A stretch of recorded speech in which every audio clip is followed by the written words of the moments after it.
किसानों की आड़ दे विच जिहड़ा रास्ता रुकिया जा रहा है। इस करके असीं किसान वीरां नूं ये कहांगे कि तुहाडी आड़ दे विच कांग्रेस और बाकी राजनीतिक पार्टियां अपनी राजनीति कर रही हैं।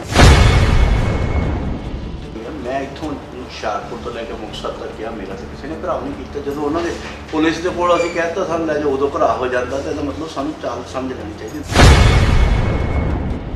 हुण मेरे घर घराव कर रहे, मैं उन्होंने पूछ रहा हाथ जोड़ जोड़ के कि मैनूं दसो, कहते तेरे नाल गल ही नहीं करनी।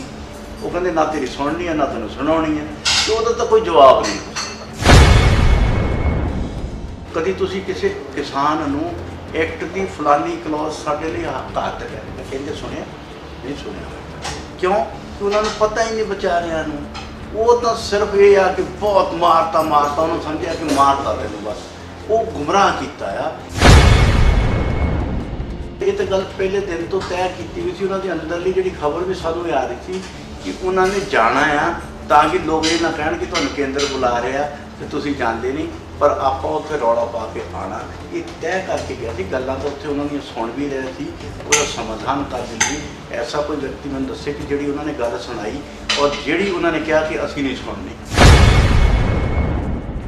जे अज कॉन्ट्रैक्ट फार्मिंग जिहड़ी नुकसानदायक है, तो अकाली दल ने 2013 जिहड़ी लगाती सी, उदों क्यों नहीं सी कांग्रेस ने रौला पाया? उदों क्यों नहीं किसानों नूं नुकसान दस्सिया?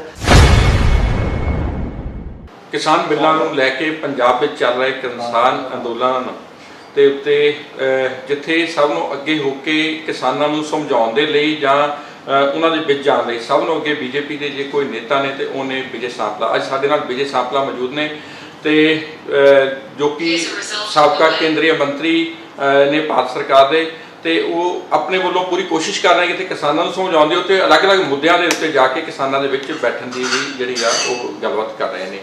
तो पिछले दिनी सांबा साहब पहला तो तुहानूं मुक्तसर विखे जिहड़ा आ वो रोकिया गया, वो की इशू सी ते क्यों कहा गया कि किसानों वालों तुहानूं जिहड़ा आ रोकिया गया? देखो पहली गल तो मैं कल क्लीयर कर दिया कि किसानों वालों नहीं, वो यूथ कांग्रेस के जिहड़े वोटर कह सकते हैं कांग्रेस वालों रोकिया गया। और वो जो पूरा मीडिया उन्होंने तंत्र से, चाहे वो पुलिस तंत्र से, एडमिनिस्ट्रेटिव जो भी प्रशासनिक तंत्र जोड़ा सी, वो पूरी तरह सानू रोकण दे विच जिहड़ियां चालां जिहियां चल रहा सी और बड़ी कोशिश की थी। और जे चाहुंदा तो वो सानू लिजा सकते सी, पर वो जानबुझ के नहीं लगाए।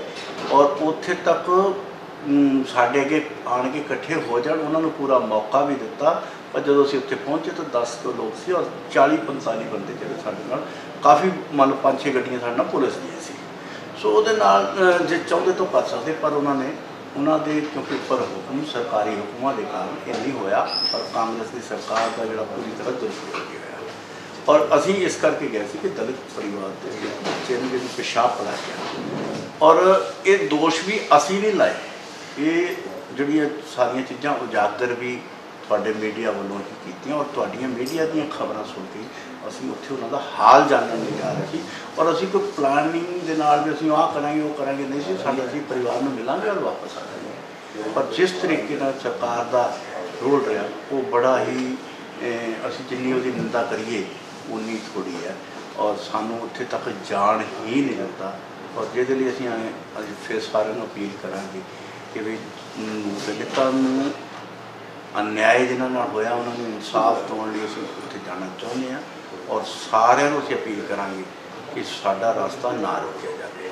और नाल नाल असीं ये भी कहांगे कि किसानां दी आड़ दे विच जिहड़ा रास्ता रोकिया जा रहा है। इस करके असीं किसान वीरां नूं भी ये कहांगे कि तुहाडी आड़ दे विच कांग्रेस और बाकी राजनीतिक पार्टियां अपनी राजनीति कर रही हैं।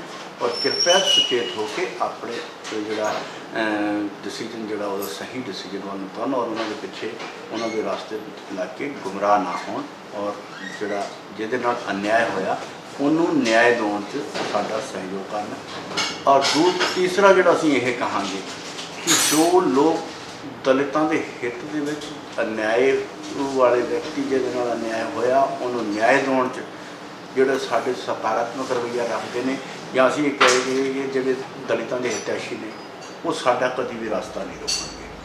ਪਰ ਜਿਹੜੇ ਦਲਿਤਾਂ ਦੇ ਉੱਤੇ ਅਤਿਆਚਾਰ ਕਰਨ ਵਾਲੇ ਦੇ ਨਾਲ ਖੜੇ ਹੋਣਗੇ, ਨੈਚੁਰਲੀ ਹੈ ਕਿ ਸਾਡਾ ਰਸਤਾ ਰੋਕਣਗੇ ਔਰ ਇਸ ਕਰਕੇ ਉਹਨਾਂ ਦੀ ਆੜ ਦੇ ਵਿੱਚ ਕੋਈ ਸਾਡਾ ਗਲਤ ਵਿਅਕਤੀ ਉਹਨਾਂ ਦੇ ਨਾਲ ਉਹਨਾਂ ਦੇ ਤਾਲੇ ਨਾ ਚੜ ਜਾਣ, ਇਹਦੀ ਅਸੀਂ ਅਪੀਲ ਵੀ ਕਰਾਂਗੇ ਔਰ ਅਸੀਂ ਫਿਰ ਉੱਥੇ ਜਾਣਾ ਹੀ ਜਾਣਾ ਉਹਨਾਂ ਨੂੰ ਜਵਾਬ ਨਹੀਂ ਮਿਲੇਗਾ। ਇਹ ਇੱਕ ਅਲੱਗ ਮੁੱਦਾ ਹੋ ਗਿਆ ਕਿ ਕਿਸੇ ਉੱਤੇ ਅਤਿਆਚਾਰ ਹੋਇਆ ਉਹਦੇ ਲਈ ਕੇ ਜਾ ਰਹੇ ਹੋ, ਲੇਕਿਨ ਕਿਸਾਨਾਂ ਵੱਲੋਂ ਜਿਹੜਾ ਹੈ ਪਹਿਲਾਂ ਅਨਾਉਂਸਮੈਂਟ ਕੀਤੀ ਗਈ ਸੀ ਕਿ ਬੀਜੇਪੀ ਦੇ ਜਿਹੜੇ ਸੀਨੀਅਰ ਲੀਡਰ ਨੇ ਉਹ ਘਰ ਵੀ ਤੁਹਾਡਾ ਆ ਕੇ ਘੇਰਿਆ ਗਿਆ, ਬੀਜੇਪੀ ਦੇ ਕਿੰਨੇ ਸੀਨੀਅਰ ਲੀਡਰ ਨੇ ਉਹਨਾਂ ਦਾ ਘਿਰਾਓ ਕੀਤਾ ਜਾਵੇਗਾ ਤੇ ਅਲੱਗ-ਅਲੱਗ ਥਾਂ 'ਤੇ ਕੀਤਾ ਵੀ ਜਾ ਰਿਹਾ, ਅਸ਼ਵਨੀ ਸ਼ਰਮਾ ਜੀ ਦਾ ਕੀਤਾ ਜਾ ਰਿਹਾ, ਤੁਸੀਂ ਸੀਨੀਅਰ ਤੁਹਾਡਾ ਵੀ ਕੀਤਾ ਗਿਆ ਤੇ ਇਹ ਘਿਰਾਓ ਦੇ ਵਿੱਚ ਤੁਸੀਂ ਜਿਹੜਾ ਆਪਾਂ ਟਕਰਾਓ ਦੀ ਨੀਤੀ ਜਿਹੜੀ ਹੈ ਕਿਸਾਨਾਂ ਔਰ ਬੀਜੇਪੀ ਸੈਂਟਰ ਸਰਕਾਰ ਦੀ ਜਿਹੜੀ ਆ ਉਹ ਚੱਲ ਰਹੀ ਆ, ਇਸ ਨੂੰ ਦੂਰ ਕਰਨ ਲਈ ਕਿਉਂ ਨਹੀਂ ਕੋਈ ਉਪਰਾਲਾ ਕੀਤਾ ਜਾਂਦਾ? ਦੇਖੋ ਉਪਰਾਲੇ ਅਸੀਂ ਬਾਰ-ਬਾਰ ਕਰਦੇ, ਜਿੱਥੇ ਤੱਕ ਘਿਰਾਓ ਦੀ ਤੁਸੀਂ ਕਹਿੰਦੇ ਕਿਸਾਨਾਂ ਦੀ ਗੱਲ, ਮੈਂ ਇੱਥੋਂ ਹੁਸ਼ਿਆਰਪੁਰ ਤੋਂ ਲੈ ਕੇ ਮੁਕਤਸਰ ਤੱਕ ਗਿਆ, ਮੇਰਾ ਤਾਂ ਕਿਸੇ ਨੇ ਘਿਰਾਓ ਨਹੀਂ ਕੀਤਾ। ਜਦੋਂ ਉਹਨਾਂ ਦੇ ਪੁਲਿਸ ਦੇ ਕੋਲ ਅਸੀਂ ਕਹਿਤਾ ਸਾਨੂੰ ਲੈ ਜਾਓ, ਉਦੋਂ ਘਿਰਾਓ ਹੋ ਜਾਂਦਾ ਤਾਂ ਇਹਦਾ ਮਤਲਬ ਸਾਨੂੰ ਚਾਲ ਸਮਝ ਲੈਣੀ ਚਾਹੀਦੀ। ਦੂਸਰਾ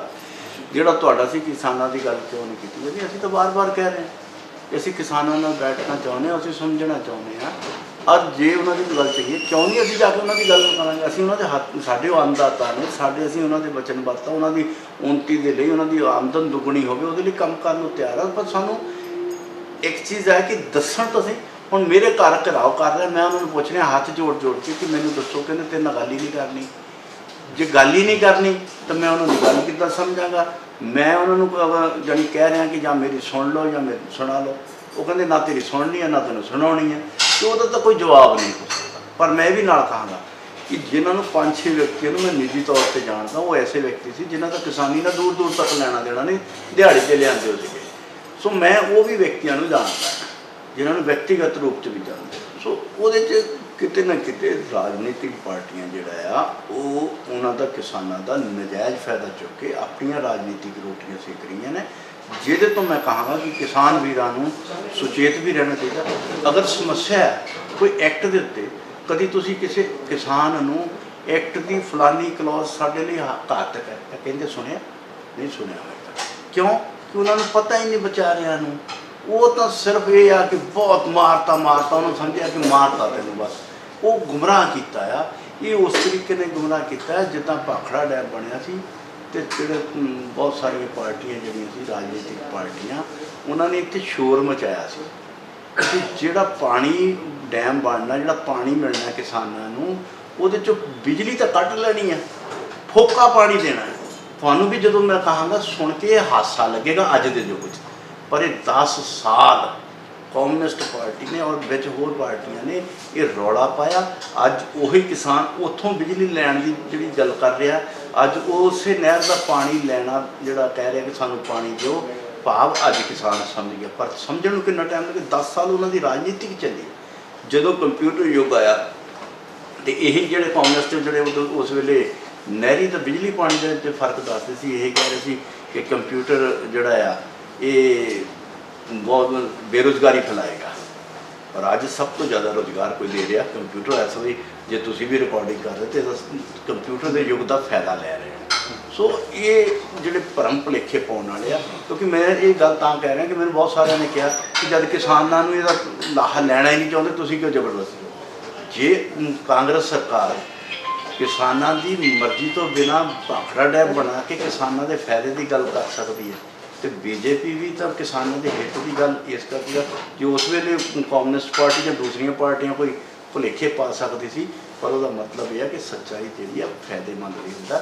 ਸਰਕਾਰਾਂ ਨੂੰ ਜੇ ਪੂਰਾ ਲਾਹਾ ਜਿਹੜਾ ਕਿਸਾਨ ਵਧੇਗਾ ਫੁੱਲੇਗਾ ਤਾਂ ਹੀ ਦੇਸ਼ ਜਦੋਂ ਫੁੱਲੇਗਾ ਔਰ ਇਹਦਾ ਫਾਇਦਾ ਜਿਹੜਾ ਦੇਸ਼ ਹਿੱਤ 'ਚ ਹੁੰਦਾ ਹੈ। ਇਹਦੇ ਲਈ ਇਹ ਸਮਝਣ ਦੀ ਲੋੜ ਹੈ, ਜਿਹਦੇ ਲਈ ਭੁਲੇਖੇ ਪਾ ਕੇ ਦੂਜੀਆਂ ਪਾਰਟੀਆਂ ਇਹ ਕਿਸਾਨਾਂ ਦੀ ਆੜ 'ਚ ਨਜਾਇਜ਼ ਫਾਇਦਾ। ਜਿਹੜੀ ਹਜੇ ਤੱਕ ਜਿਹੜੀ ਗੱਲਬਾਤ ਹੋਈ ਸੀ ਦਿੱਲੀ ਦੇ ਵਿੱਚ ਉਹ ਟੁੱਟ ਗਈ। ਉਸ ਤੋਂ ਬਾਅਦ ਕੋਈ ਗੱਲਬਾਤ ਦੀ ਹਜੇ ਤੱਕ ਜਿਹੜੀ ਇਨਫੋਰਮੇਸ਼ਨ ਆ ਉਹ ਮੀਡੀਆ ਦੇ ਵਿੱਚ ਨਹੀਂ ਆਈ। ਅਤੇ ਕੀ ਇੱਦਾਂ ਵੀ ਕੋਈ ਹੋ ਸਕਦਾ ਕਿ ਵੀ ਉਹਨਾਂ ਤੋਂ ਮੰਗਾਂ ਪੁੱਛੀਆਂ ਜਾਣ ਅਤੇ ਉਸ ਅਨੁਸਾਰ ਜਿਹੜਾ ਹੈ ਦੱਸਿਆ ਜਾਵੇ ਕਿ ਵੀ ਜਿਹੜੀਆਂ ਜਾਇਜ਼ ਮੰਗਾਂ ਆ ਉਹ ਮੰਨੀਆਂ ਜਾਣ? ਦੇਖੋ ਇੱਥੇ ਬਹੁਤ ਸਾਰੇ ਕਿਸਾਨ ਵੀਰਾਂ ਨੇ ਆਣ ਕੇ ਕਿਹਾ ਕਿ ਨਹੀਂ ਕੇਂਦਰ ਨੇ ਸਾਨੂੰ ਸੁਣਿਆ, ਬਹੁਤ ਅੱਛਾ ਰਵੱਈਆ ਸੀ ਅਫਸਰਾਂ ਦਾ, ਜੀ ਸੀ ਉਹ ਸੀ।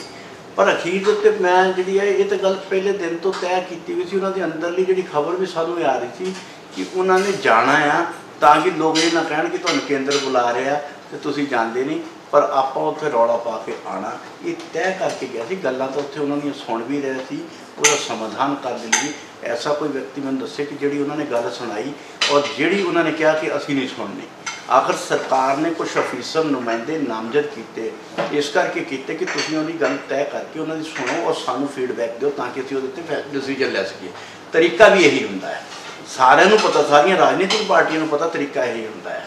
ਅਸੀਂ ਜਿੰਨੀਆਂ ਵੀ ਗੱਲਾਂ ਬਾਤਾਂ ਕੀਤੀਆਂ ਪਹਿਲਾਂ ਅਫੀਸਰਾਂ ਨਾਲ ਗੱਲ ਕਰਕੇ ਸਮਝਾਉਂਦੇ ਹਾਂ, ਫਿਰ ਅਫੀਸਰਾਂ ਦੇ ਮਾਧਿਅਮ ਦੇ ਨਾਲ ਹੀ ਸਰਕਾਰ ਨਾਲ ਜਿਹੜੀ ਫੀਡਬੈਕ ਕਰਾਉਂਦੀ ਔਰ ਉਸ ਤੋਂ ਬਾਅਦ ਲਾ ਡਿਪਾਰਟਮੈਂਟ 4-5 ਮਿਨਿਸਟਰੀਆਂ ਦੇ ਵਿੱਚ ਬੈਠਦੀ, ਕਿਤੇ ਇੱਕ ਮਿਨਿਸਟਰੀ ਦੀ ਬੈਠਦੀ ਔਰ ਉਹਦੇ 'ਚ ਐਗਰੀਕਲਚਰ ਵੀ ਹੁੰਦੀ ਹੈ, ਇਰੀਗੇਸ਼ਨ ਵੀ ਬੈਠੇਗੀ ਉਹਦੇ 'ਚ, ਬਾਕੀ ਵੀ ਲਾਅ ਮਿਨਿਸਟਰੀ ਵੀ ਉਹਦੇ ਬੈਠਣਗੇ ਔਰ ਉਹਨੂੰ ਬੈਠ ਕੇ ਉਹਦਾ ਜਿਹੜਾ ਉਹ ਨਤੀਜਾ ਨਿਕਲਦਾ ਹੁੰਦਾ।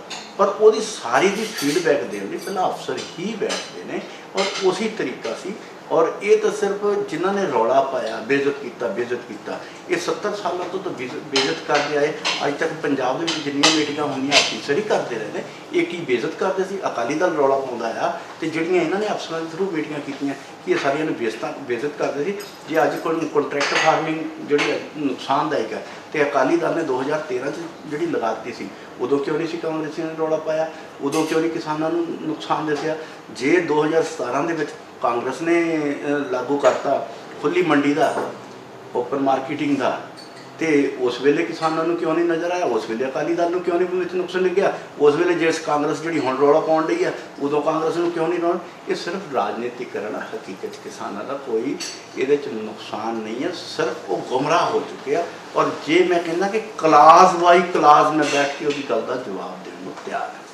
ਤੇ ਜਿੱਦਾਂ ਤੁਸੀਂ ਕਿਹਾ ਕਿ ਵੀ ਉੱਥੇ ਜਿਹੜੇ ਕਿਸਾਨ ਗਏ ਸੀ ਉਹ ਗਏ ਇਸ ਮੰਤਵ ਦੇ ਨਾਲ ਸੀ ਕਿ ਉੱਥੇ ਰੌਲਾ ਪਾ ਕੇ ਜਿਹੜਾ ਆ ਉਹਦਾ ਕੀਤਾ ਜਾਵੇ, ਕਿ ਤੁਸੀਂ ਕੀ ਸੋਚਦੇ ਨੇ ਕਿਸਾਨ ਜਥੇਬੰਦੀਆਂ ਆ ਉਹ ਕਿਸੇ ਟਕਰਾਅ ਦੇ ਮੂਡ ਦੇ ਵਿੱਚ ਨੇ, ਗੱਲ ਨੂੰ ਖਤਮ ਕਰਨ ਦੇ ਲਈ ਸੰਜੀਦਾ ਨਹੀਂ ਹੈਗੀਆਂ?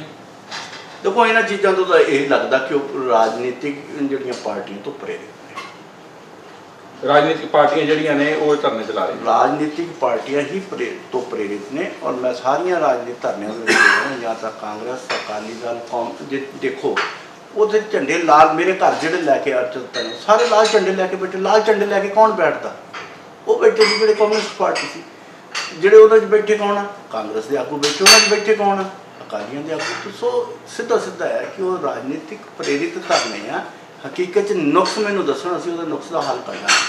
ਜਿੱਥੇ ਬੀਜੇਪੀ ਵੱਲੋਂ ਕਿਹਾ ਜਾ ਰਿਹਾ ਹੈ ਕਿ ਅਸੀਂ ਪਿੰਡ ਜਾ ਕੇ ਲੋਕਾਂ ਨੂੰ ਸਮਝਾਵਾਂਗੇ ਕਿ ਬਿੱਲ ਦੇ ਕੀ ਫਾਇਦੇ ਆ, ਕਿਸਾਨਾਂ ਵੱਲੋਂ ਕਿਹਾ ਜਾ ਰਿਹਾ ਕਿ ਜਿਹੜੀ 8 ਮੈਂਬਰੀ ਟੀਮ ਆ ਰਹੀ ਹੈ ਜਾਂ ਕੋਈ ਵੀ, ਅਸੀਂ ਉਹਨੂੰ ਕਿਤੇ ਵੀ ਜਾਣ ਨਹੀਂ ਦਿਆਂਗੇ, ਉਹਦਾ ਵਿਰੋਧ ਕਰਾਂਗੇ ਤੇ ਉਹਦਾ ਘਿਰਾਓ ਕਰਾਂਗੇ। ਇੱਦਾਂ ਦੀ ਟਕਰਾਅ ਦੀ ਨੀਤੀ ਵਿੱਚ ਕੀ ਤੁਹਾਨੂੰ ਲੱਗਦਾ ਹੈ ਕਿ ਤੁਹਾਡਾ ਮੈਸੇਜ ਜਿਹੜਾ ਆ ਉਹ ਆਮ ਲੋਕਾਂ ਤੱਕ ਪਹੁੰਚ ਸਕੇਗਾ? ਦੇਖੋ, ਕਿਸਾਨ ਕਦੀ ਟਕਰਾਅ 'ਚ ਨਹੀਂ ਆ ਸਕਦਾ, ਪਰ ਜੇ ਰਾਜਨੀਤੀ ਤੋਂ ਪ੍ਰੇਰਿਤ ਹੋਣਗੇ ਤਾਂ ਨੈਚੁਰਲੀ ਟਕਰਾਅ ਕਰਨ ਦੀ ਕੋਸ਼ਿਸ਼ ਕਰਨਾ। ਪਰ ਬੀਜੇਪੀ ਹਮੇਸ਼ਾ ਇਸ ਮਾਮਲੇ 'ਚ ਬਹੁਤ ਵਾਰੀ ਆਪਣੇ ਹਿੱਤਾਂ ਨੂੰ ਵੀ ਤਿਆਗਿਆ। ਅਕਾਲੀ ਦਲ ਨਾਲ ਨਜ਼ਰ ਸਮਝੌਤਾ ਰਿਹਾ। ਅਸੀਂ ਹਿੱਤਾਂ ਨੂੰ ਤਿਆਗ ਕੇ ਪੰਜਾਬ ਦੀ ਅਮਨ ਸ਼ਾਂਤੀ ਨੂੰ ਕੀਤੀ ਔਰ ਅਸੀਂ ਕਿਸੇ ਵੀ ਹਾਲਤ 'ਚ ਟਕਰਾਅ ਨਹੀਂ ਜਾਵਾਂਗੇ। ਇਹ ਸਨ ਸਾਬਕਾ ਕੇਂਦਰੀ ਮੰਤਰੀ ਵਿਜੇ ਸਾਂਪਲਾ ਜੀ, ਜਿਨ੍ਹਾਂ ਨੇ ਦੱਸਿਆ ਕਿ ਵੀ ਜਿਹੜੇ ਬਿੱਲ ਆ ਉਹਨਾਂ ਨੂੰ ਲੈ ਕੇ ਸਰਕਾਰ ਗੱਲਬਾਤ ਲਈ ਤਿਆਰ ਆ, ਲੇਕਿਨ ਸਟੈਪ ਬਾਈ ਸਟੈਪ ਜਿਹੜੀ ਗੱਲਬਾਤ ਹੋਈ ਹੈ ਤਾਂ ਹੀ ਇਹ ਮਸਲਾ ਜਿਹੜਾ ਆ ਉਹ ਸੋਲਵ ਹੋਵੇਗਾ। ਕੈਮਰਾਮੈਨ ਰਾਣਾ ਦੇ ਨਾਲ HS ਵਰਕਰ।